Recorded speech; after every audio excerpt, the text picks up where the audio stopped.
Khulna metropolitan police commissioner Zulfiqar Al হায়দারকে অপসারণের দাবিতে খুলনা প্রেস ক্লাবে ২.৫ ঘণ্টা অবরুদ্ধ ছিলেন প্রধান উপদেষ্টার প্রেস সচিব শফিকুল আলম ও তার সফরসঙ্গীরা। জুলাই আন্দোলনে ছাত্রদের উপর গুলিবর্ষণের মামলার আসামি এসআই সুকান্তকে ছাত্র জনতার ব্যানারে বিএনপি এবং বৈষম্য বিরোধী ছাত্র আন্দোলনের কর্মীরা আটক করে।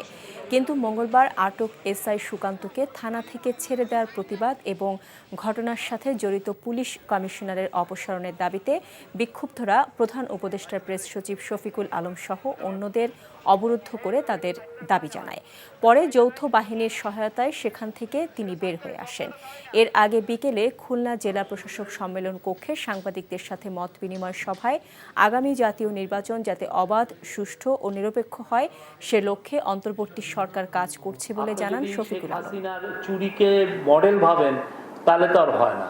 আমরা অবশ্যই বলছি ফ্রি ফেয়ার হবে, ইনক্লুসিভ হবে এবং আপনারা দেখবেন আমরা এটা ডিটারমাইন্ড এটা, কেননা আমরা চাই বাংলাদেশে একটা ডেমোক্রেটিক ট্রানজিশন হোক।